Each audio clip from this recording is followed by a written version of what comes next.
So it looks like we are live. I want to say hello to everybody who's watching. I see that Hannah is a little bit frozen, so I'm going to go ahead and switch her over. Hey, we've got her. Awesome. So I'm Anna Callahan, and I have with me Hannah Friedman, who has been doing just amazing work with mutual aid, Medford and Somerville. So fantastic. Really great. So Hannah, I would love to have you just say a little bit about who you are and, how Mamas Mutual Aid Medford and Somerville started. Yeah, thanks, Anna. Hi, everyone. My name is Hannah. I use she, her pronouns. I live in Medford, right by Magoon Square. And I'm been in Medford I came here for college and stayed. And Mama started right when, about a week and a half ago, 2 weeks ago, when a lot of the coronavirus precautions were really starting to become like a present reality for everyone. And with two of my housemates and another friend who's local to Somerville, we started Mamas, which stands for Mutual Aid Medford and Somerville. And it's basically a collective and set of resources about how to set up a mutual aid network in your area. And so there are a bunch of different parts. There's ways where folks can provide offerings that they have that other community members can share in. There's a place where people can write about needs that they have, and other community members can get in touch with them to fill it. And then there are neighborhood pods, which are basically like folks that take on reaching out to their neighbors and spreading the word in like a certain geographic region, and then kind of connecting all of their neighbors with the larger resource bank that we're building with Mamas. So things are still pretty new. It's only been about 2 weeks, and we are, just like reflecting and trying to shift and build things out to really be the kind of network that we're going to need to weather this crisis. Mm-hmm. Yeah, absolutely. We're going to talk more about Mamas in just a second. I thought we might open up with a couple of sort of public service announcements. And I don't know if you've had a chance to read these. There have been some Medium posts that became very popular by a guy named Tomas Pueo. I'm not sure that I pronounced that correctly. I don't know. And by the way, if you're watching on YouTube, you can just write a question or a comment, and then we can see those, and we'll answer people as this goes on live. So in the first Medium post that he made, it's called "Coronavirus: Why You Must Act Now." That one is really about how serious this is and the importance of social distancing, or what I like to call physical distancing, right? We need to be physically distant from each other, keeping 6 feet of space, not touching things other people have touched, just the reality of how incredibly contagious coronavirus is, and how important it is that we slow down, we like flatten the curve, as they say. We slow down the number of people who are infected because of the fear of overwhelming our hospitals. So I don't know if you have any thoughts about that. Just to keep listening to, you seem good. I can hear you. Oh, I'm so sorry. Technical difficulties. Technical difficulties. So sorry. That's okay. We can see and hear you great. So. Yeah. Great. Just that sounds good to me. Just trying to keep up with all of the really fast moving like new public health guidelines that are in place. Absolutely. And doing what we can to keep each other safe. That's right. Yeah. So I just wanted to kind of start this off in case there are people who don't really understand the magnitude of the crisis that we're in and why people are doing all these measures, like why all the schools have been shut down, why all the restaurants have been shut down, why all of this stuff is happening, that it really is critical that we not overwhelm our hospitals, basically. But the other one, and he did a second post after he got like many millions of views on that first post, And basically it's talking about, what does this look like? Do we have to stay indoors, socially isolated from each other for 6 months or a year? Like, how long, for people who are maybe aware of how bad it is and want to not be, and need a ray of hope. So the ray of hope is that already in some countries they have flattened the curve. And so it's really a question of right now doing everything we can to reduce the number of people who get it at the same time. But, there was a great video of a doctor talking about what's happening in Taiwan. And in Taiwan, they are currently kind of going about their daily lives. They have tons of tests. They have testing for everyone. They have plenty of masks. Everyone wears masks. As you enter public places like schools or shopping malls, they have little people who have like the little forehead temperature check. And then if you are quarantined, the government actually calls you, they have national health care. So the national health care system calls you 3 times a day to ask you about your symptoms. And if you need to go to the hospital, they arrange to have you delivered to the hospital. And they pay people to stay home.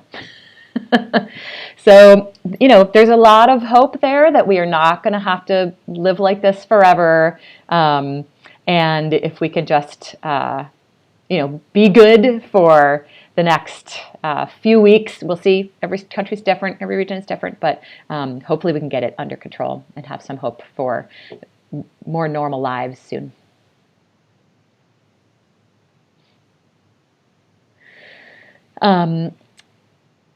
Okay, great. So now I want to ask more questions about mutual aid Medford and Somerville. It's so exciting. I know you guys have you have a lot of email lists. Can you just talk about sort of what you have available to people and how people are communicating through mamas? Yeah, so things are still in the works, and we are launching new systems like almost every day, which is pretty cool.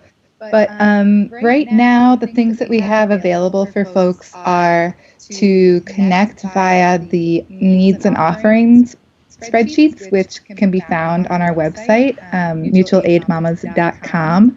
And we also have a hotline that's available to folks. Oh my God, I should know the number by heart, but I don't. Let me pull it up. The hotline number, if anybody ever needs anything, wants to get in touch with anyone, connect up with some resources, you can call our hotline at 339-545-1315. Again, that's 339-545-1315. And we have an awesome rotating list of volunteers that are answering those hotline calls every day and connecting people with the resources that they need. So in addition to the hotline and the needs and offerings list, we also have a set of Google groups that folks can join if they're interested in taking on a more active organizing role in the network. And we also have like a WhatsApp group chat of all of the neighborhood point people who can get together and just share best practices and tips and ideas and support each other on that. So yeah, if you sign up through the offerings form or otherwise give us your email, we will put you on our email list. So we've been sending out a couple of newsletters. We just started this week, and hope to continue sending out newsletters with resource roundups and calls to action and other ways that folks can plug in. Mm-hmm. Yeah, that's awesome. So I know that we don't want to give it any personal information, but what are the needs that you're hearing, right? I'm assuming there are people who've lost their jobs. There are college students who have been kicked out of the dorms. So tell me, what are some of the things that you're hearing from people in their needs?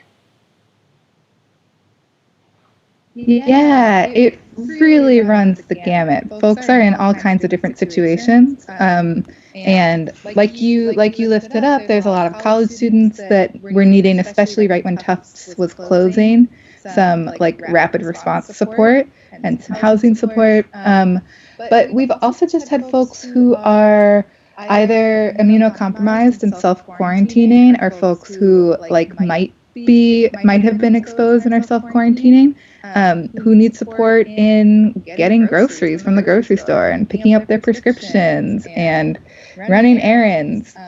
We are connected with some different like local nonprofits to help like run deliveries back and forth. Folks are turning some of the little free libraries on the corners into micro food pantries, which is a pretty cool idea. Taking the books out for now and putting some cans and canned food in. But yeah, and it's also a lot of just like checking in on older folks. We had someone who used to live here who now moved out of state, whose mother still lives in Arlington, and he called us and he was like, she is all alone, she doesn't have any groceries, how can you help? And someone was going grocery shopping for her in like 15 minutes.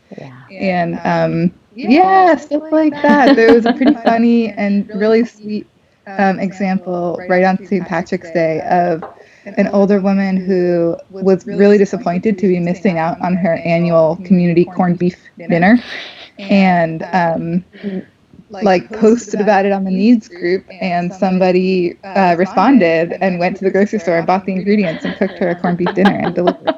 So really cute, very, very Boston. Yeah, definitely.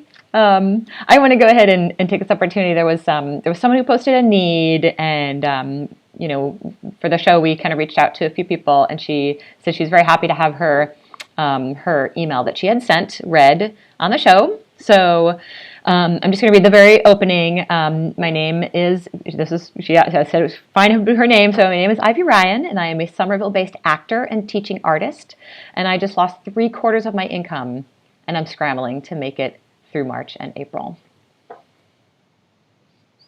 So I think there are all sorts of needs that people are posting. It's really amazing to sort of see what you're talking about, that there are people posting what's going on in their lives, and then there are all sorts of people who are offering to help. And I think it's very exciting and really what every community needs, what our community needs, what every community needs. Yeah. Yeah, totally. Yeah, I do just want to speak also though to the role that like governments could be playing that would certainly make mutual aid work a lot easier. I mean, I feel pretty nervous for April 1st to roll around and everybody's rent to be due, because we are receiving a lot of donations, but it is not going to be enough to cover all of the needs that folks are going to have with bills and rent due April 1st. And I do think that there are some actions. Groups like City Life Vida Urbana that are based in Boston have been calling for rent freezes, a moratorium on evictions, foreclosures, mortgage payments, and there are like real material choices that our state politicians could be making to make this crisis a little easier for everyone to weather. Absolutely. So thanks for that great segue, because I was gonna run by you. So Ben Ewan-Kempen, City Councilor, was going to be here tonight, and then how everything is changing like every 5 minutes. I feel like in the last week we've been through like a month. Things are changing so quickly every day. So he's not able to make it tonight, but he sent over some of the things that he and JT Scott, two Somerville City Councilors, have requested. They did a resolution for things that they say the state and national government should do, and I'll just read a few of these off, and I'd love to kind of get your sense about them. So for workers in small business, including universal paid family and medical leave for all, unexpanded unemployment insurance for all workers, including self-employed, hourly, and gig workers. Financial assistance, including regular direct cash payments to all people without means testing for the duration of the crisis, a public ownership stake of any large corporation receiving a federal bailout, and a prohibition on stock buybacks for any large corporation receiving a bailout. And I know stock buybacks are this thing that it's confusing, not a lot of people understand it. They were illegal until 1982. So it is very recently that corporations have been allowed to sort of buy up all of their own stock, which increases the price of their stock, which makes all their shareholders richer and does nothing for the company except put it in deeper debt. So any thoughts on those before I go on to the next two? Keep going. Keep going. Awesome. Voting rights, including immediate implementation of vote-by-mail policies in all states and territories in order to assure that our democracy functions during this crisis. And the fourth one is incarcerated people, including taking all steps to avoid COVID-19 infection among incarcerated people, such as releasing all people currently held in pre-trial detention. A lot of those are people who just don't have the money to pay for cash bail. It's so sad. Prohibition on detaining people for greater than 48 hours without a court order. Without a court order finding a threat to public safety, and immediate clemency and release granted for incarcerated people who do not pose a threat to public safety. Your thoughts? Yeah, I mean, those all sound very important. I hesitate a little to weigh in on your questions about like social distancing, public health policies, like state policies, because I am not an epidemiologist. I am not a politician. I do not write policy. I'm just like a regular Medford resident who's like trying to keep things organized. But from what I know about Ben and JT, those sound awesome, and I'm really grateful to have their progressive leadership in this moment. I think that all sounds exactly like what is needed, and I feel really excited and blessed to like follow their lead. Yeah, totally. I will say I think we're going to have a criminal justice person on next week to talk about what's happening inside of jails, where there literally isn't soap. It's like the people are forced to like eat at the same table. Right. I mean, it's just terrifying. Right. On top of like the existing like human rights abuses that are already happening. Exactly. In prisons and jails. Exactly. And the number of people who are in jail for like marijuana crimes, which is not a crime. Yeah, I mean, it's like so crazy. Yeah. I appreciate you bringing all of this up. Yeah. Any final words before we go on to invite our local doctor in to chat with us? That's it. Just that everyone in Medford and Somerville is welcome to get involved. If you are living in like a neighboring town, we can hook you up with other mutual aid networks that are popping off all across the state and the country. And if you want to get in touch with us, you can just email mutualaidmamas@gmail.com. And again, if you have any needs whatsoever, you can always reach out to our hotline. That's 339-545-1315, and find us on our website, mutualaidmamas.com, and on Facebook. So that's it from me. Thanks, Anna. Thank you so much for all the incredible work that you guys have done. It's amazing. Thank you. We'll see you soon. Thank you so much for taking over this thing. So I am now going to invite in a doctor whose name is Myfanwy Callahan, and yes, it is not an accident. She is my sister, and here she is. Oops, but let me switch over the name. It's the first time I've done this thing. There we go. Myfanwy, hello. Hi there. I appear to, unfortunately, you are frozen at the moment. Let me just see if I can. You're frozen in Skype. Oh dear. Oh my goodness. Oh no. We've got your photo, but we cannot see you in Skype. So let me. Do you mind if I just call you back? That's absolutely fine. Go ahead. I'll be right here. Do that. Oh no. Let's see. I have lost both of them. I'm gonna do a quick dial in.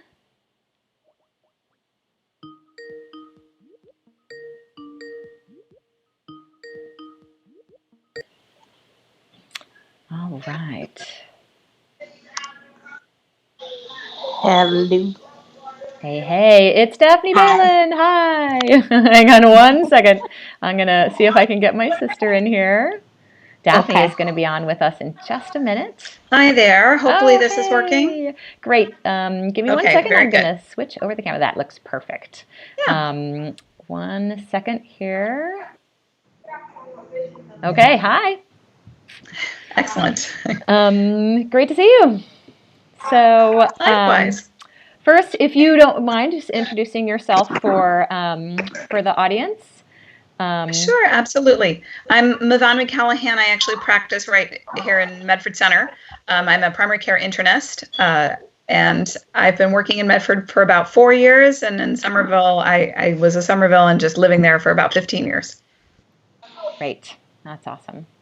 Can you, first of all, I'm going to interrupt to say there was a question. I'm just now looking at the comments. So if you're making a comment, said the guest audio is echoing. Hopefully we just, hopefully it's not echoing anymore. Got a thumbs up. So that looks like that's right. Someone asks, hey everyone, what's for dinner? So it's always good to have fun on these shows. And someone asked, how many people are involved in Mamas? Oh, I meant to ask that question. I'm sorry that I didn't.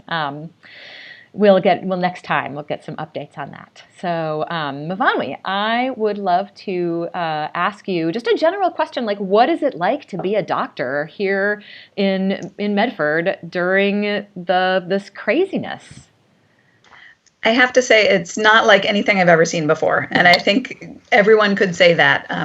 It's really unprecedented. And I think for us, as it has been for people in any profession, it's been different every single day.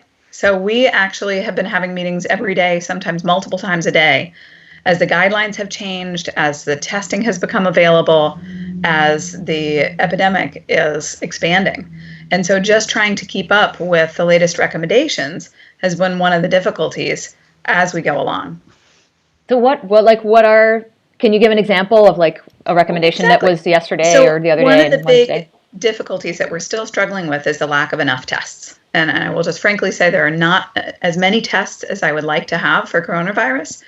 At the very beginning, and this was now 2 weeks ago, only people who had international travel or knew they were exposed to someone who was positive for coronavirus could even get a test. And obviously, we knew there were already cases in Washington and California, all over, and we just didn't know who was exposed and who wasn't. So about 10 days ago, they lifted those restrictions and we were able to test domestic cases. But because there are so few tests, there are not nearly enough tests to test even the sick patients. And we know that there's some asymptomatic people as well. We're really focusing on those that are high risk for transmitting to others. So people who live in nursing homes, EMTs, firefighters, grocery store workers, who, if we don't know if they have coronavirus or not, could potentially spread it to dozens of other people. So every day I have questions from patients, and I would love to test everyone that is sick and that I think could very well have coronavirus. And currently we just do not have enough testing in the state. Wow. Any ideas of when that's going to change? So I do have some good news. And once again, this is changing every day. So on Monday, the Broad Institute reported that they actually developed a rapid test that would take about an hour or possibly even less. That has not been in production and really widely distributed, but I think it should be coming soon.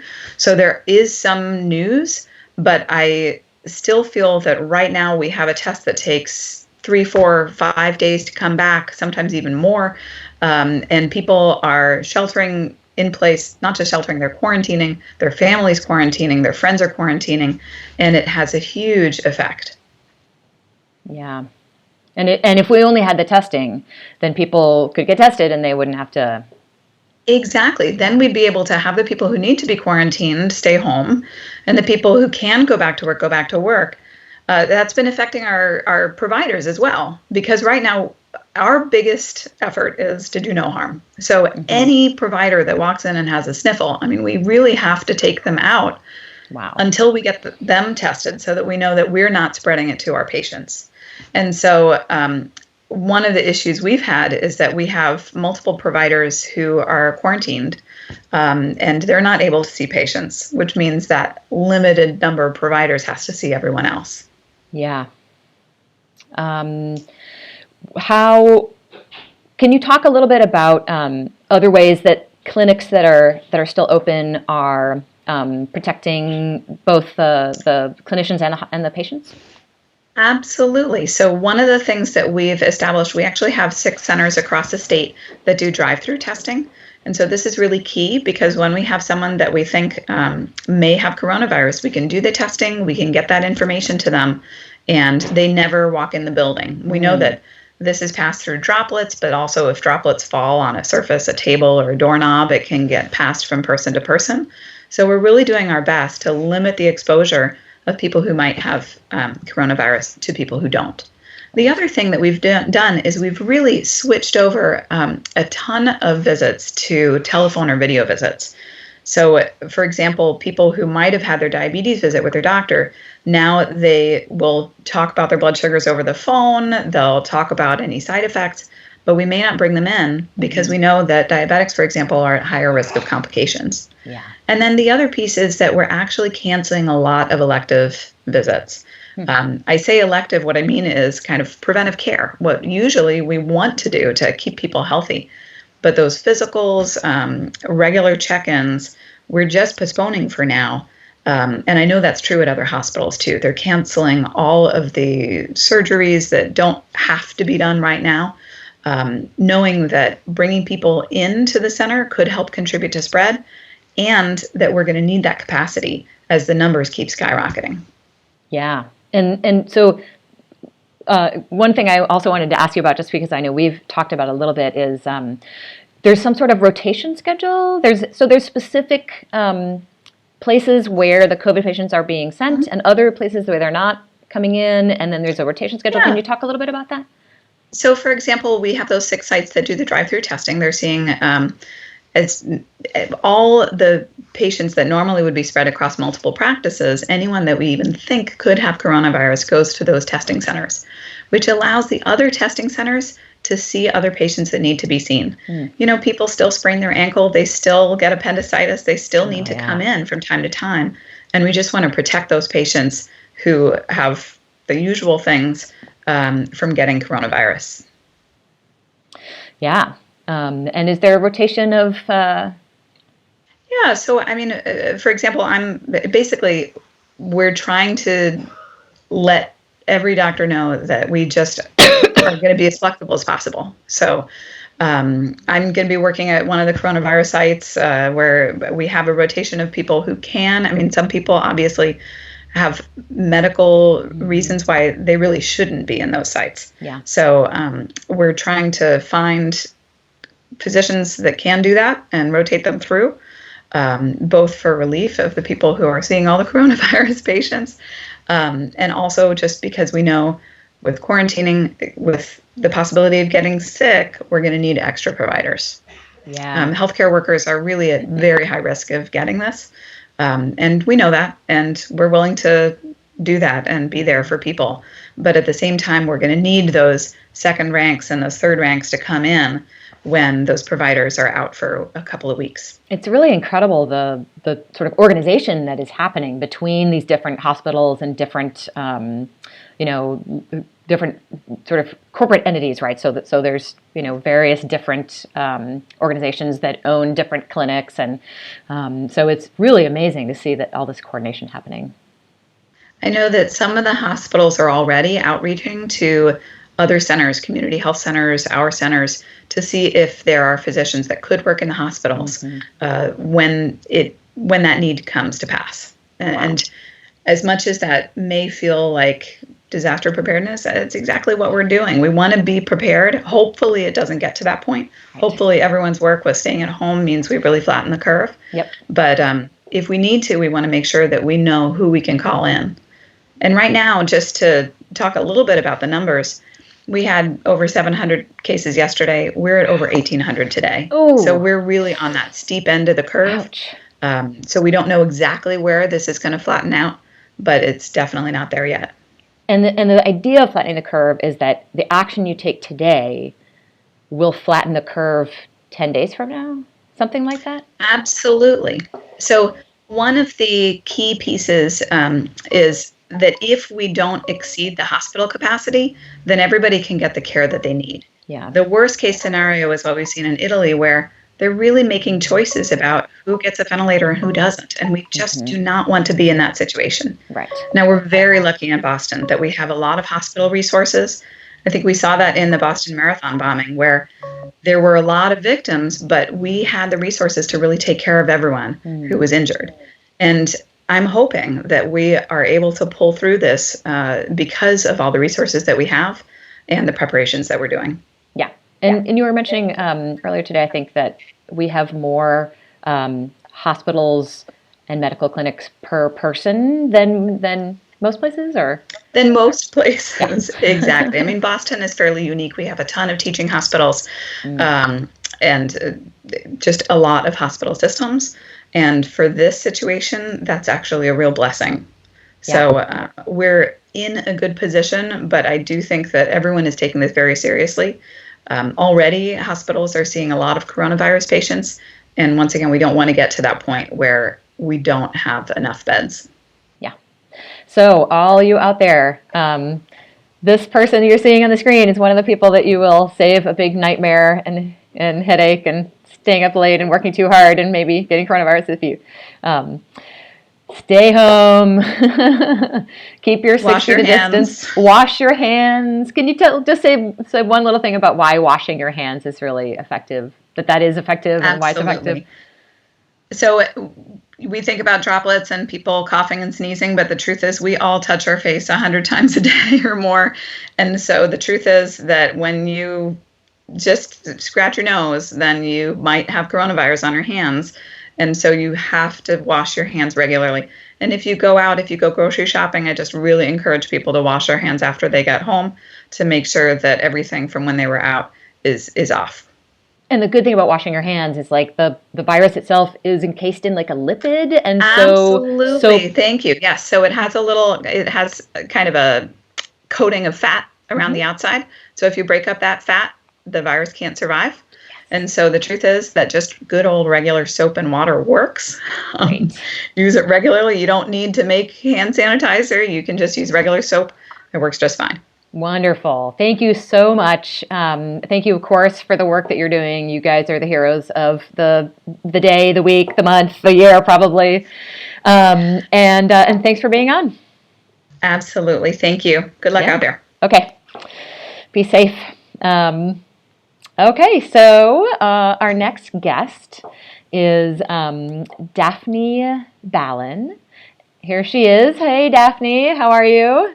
Hi. How are you? I'm good. And Daphnee is one of our paraprofessional teachers in Somerville Public Schools. Do you want to give a little? Yes. I just gave the intro already, but do you want to say anything more about sort of who you are and all that? Yeah. Again, my name is Daphnee. I am a paraprofessional. I work in the preschool, pre-K 8 SMILE program. And that's about it. Yeah. So I've been in the education field for years. Oh, great. You can tell. So I really have two questions for you. The first one is what it's like to be a teacher during the whole coronavirus craziness. And then the second one is going to be about the paras and the current contract fight that you're in. But if you could talk first about, like, what is it like? You're a teacher and then all the schools are closed. It's unprecedented. It's completely different. It's almost like your life has been flipped upside down. The thing about us teachers is that we, as much as they say, leave your work at home, work at work, we take our work at home with us because these are vulnerable children. And so we care about what they've done, how their accomplishments go. We care about their daily lives, and you deal with different types of children. So you have children that don't necessarily have, you don't necessarily have a concern for them in terms of their home and what they're dealing with. Then you also have children that do have concerns. You have children, the classroom every day. shifts and changes, and we always have to be prepared for that. Something happens that day in the classroom, we kind of go home and try to process and try to figure out what can we do next for the next day to kind of have a successful day for these children. So we don't, go to bed and forget about our problems, or our daily issues. And this has been very, very, very emotional to us because it's different, and everything has shifted for us. And we're not just concerned about what our lesson plans are or how these children are going to learn. We're concerned about how they're feeling and how this change is affecting them and how that's going to affect them moving forward. And our biggest thing is to try to figure out, communicating with these students, being specific to which students as a teacher that you have the most connection with, and trying to figure out, can you help? We have a huge need for translation. Many of parents speak different languages and they have no idea what's going on. They don't understand it. This whole, having the virtual learning thing is difficult. And parents have to go to work. There are parents that have to go to work. And so what happens to these children? So it's been hard. It's a process. And we're dealing with it. We're going head first with it, but it is different. It is different. Yeah. And what is are you doing things during the day through the public school system? Are you doing training? Are you doing, are you interacting in Zoom calls with the kids? Like what's happening day to day? We do. So my class in particular, we do once a week where we meet with the children on Zoom. There are other classes, depending upon the age and what's best for the individual teachers. They may have Zoom every day. There are schools, classes that have a Zoom meeting every day. There are others that have twice a day or things of that sort. Within our classrooms, not in our classrooms, within our actual school, we have 2 conference meetings a week, just to keep connected with each other and bounce off ideas as to what would work best in certain situations, and just try to figure out how do we keep ourselves afloat during these times. Of course, we still have the pantries. We're giving out diapers and Chromebooks to students in need. So we're still working behind the scenes, and trying to do our best to just provide for these children and help these families as they go through this time. Yeah, we have a comment from one of the viewers that says, "Thanks, Daphnee," and the Welcome Project is offering translation services for free to help communicate resources, etc. Awesome. That's something that I could definitely go ahead and convey that message to anyone. Great. So yeah. Good. So I would love to hear from you a little bit more about the paras. I know you guys are in a contract fight with the city of Somerville for a living wage, and if you can give us a brief sort of rundown of what it is, and then sort of what's the state of it now. Sure. Well, one of our biggest fights is that paraprofessionals, without whether they have a degree, whether they don't have a degree, whether they have experience, do not make more than $25,000 a year. Yeah, that's so. I'm sorry, that's like so. It's horrible. It's like I can't even believe it. It's insane. So makes no sense. A lot of paraprofessional teachers are making $20,000 a year, forcing them to have to work 2-3 jobs. To be able to make ends meet. All of the paraprofessionals have to wait every year at the end of the school year to know if they're going to have their job the next year. Um, and I mean, and this is from someone that's brand new, that's just been working a year, to people that's been working 25, 30 years. Um, so our fight right now is to kind of flip what's been wrong with this system and kind of start to get in for a change. And this isn't going to happen overnight. And that's why we've come up with this plan where we're asking for $25,000, because $25,000 is nothing. It really is too low. What will happen is, exactly. But what will happen is, if we start there, then we could move into something that is fair and just for these people that are working with the most vulnerable children, people in our world, in our city, in our district. So we have been working really hard with the help of our union, of course, and so many community members that have just been standing with us in this fight. And we're going to continue to call it a fight until, because that's what it is, because we have been dealing with a lot of pushback. And so here we are. We were going to have our first negotiation meeting with members of the school committee. And that happened after we came in at the school committee meeting, and they finally made a decision to meet with us.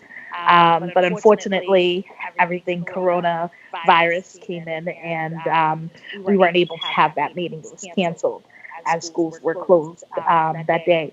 But we are planning to have a meeting next week sometime. The date has not been set. I mean, I can imagine.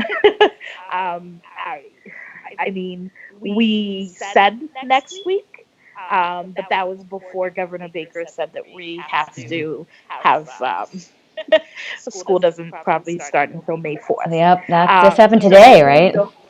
Right, exactly. Yeah. And it's just, and it's a lot. It's a lot for a school committee and for our superintendent to deal with. So, and their plan was to show up this time. So, we will see. Hopefully we can have a meeting next week, but if not, we continue to persevere. And we'll see what happens next. Mm-hmm. Yeah. Great. It's good to have the update on what's going on with that. And for asking. Oh, of course, absolutely. There's lots and lots of us who are on your side. We appreciate that. Of course.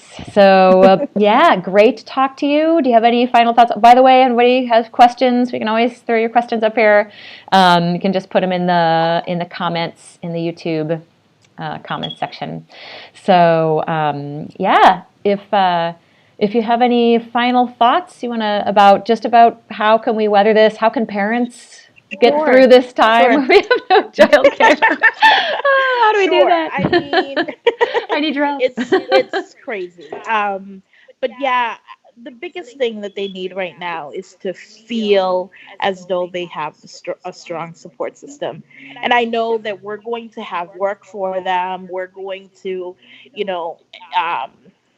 have ideas as to how to make the structure of the day go well for you. So try your best to fit in a structure that's going to work best for you and your home and your children or child, because you don't want them to be overwhelmed.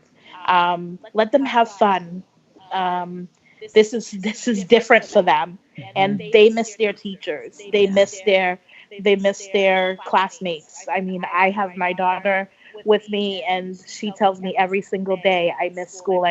We just had a Zoom meeting with her classmates, and all of them were just so happy to see each other, and they just expressed how much they miss their class.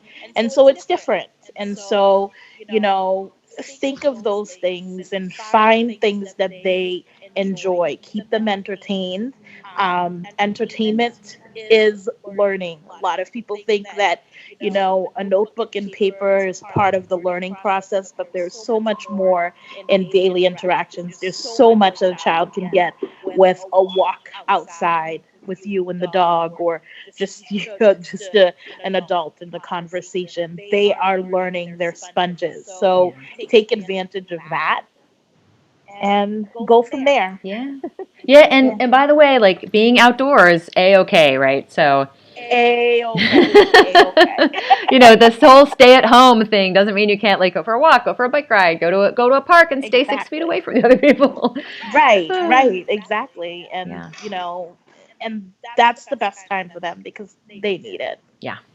They do. Yeah. Great. Thank you so much. Lovely to see you. You're welcome. Thank you for having me. Good to see you too. Absolutely. And we'll keep in touch, and we'll keep people updated on how the Paris fight is going as well. Sounds good. Thank you very much for your help in this as well. Have a good night. All right. Take care. You too.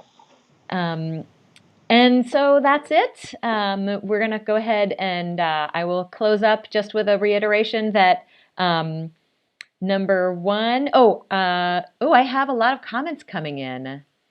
Let's see. So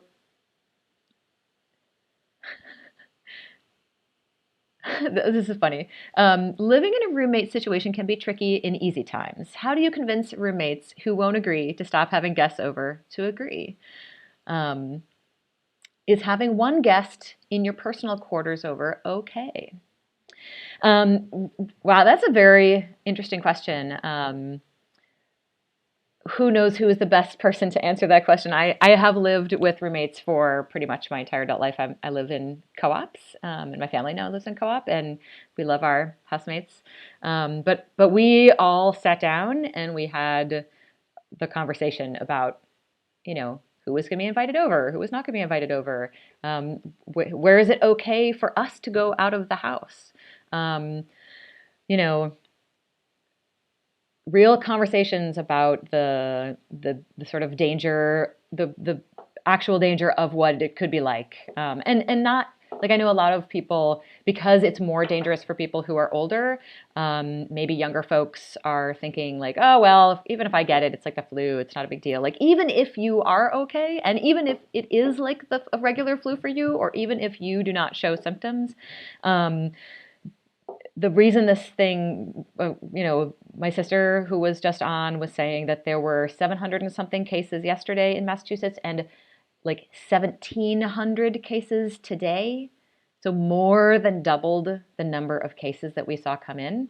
That's because you transmit the disease to anyone that you interact with before you even have any symptoms at all, before you know that you have it. So for other people, it is really important that you guys have that conversation and talk about like, hey, who is going to come over? And where are those people going, and what are those people doing, and washing your hands and all those things. So I do feel for you. Having roommates can be a big blessing, makes you less lonely. But it also, these things to discuss and agree upon are pretty important. So good luck with that discussion. And and we have a comment from someone saying, I would have a conversation with your roommates about not having guests over. The more closed loop you could have, the better chance of not spreading, less interaction, less spreading.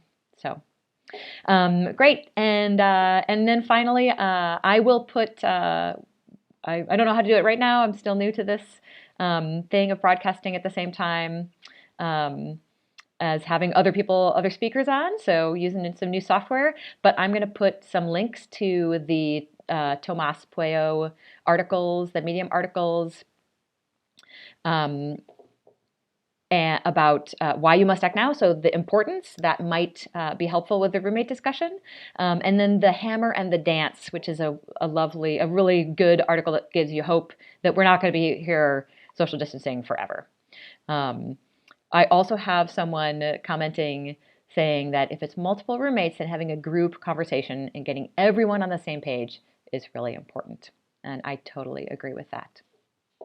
Thank you, everyone. It has been great. I want to say one of the big goals of doing this, we're going to try and do it every week with different folks. We have city councilors from Somerville and Medford that we'll have on the show, and lots of other people. And one of the big goals is to hear stories of what's happening in our community and to have others in our community be aware of what's happening to the sort of more vulnerable people. So we know that there are folks here who have lost their housing because they were at Tufts. We know there are folks here who have lost their jobs. And so finding ways that we can support each other is what this is all about.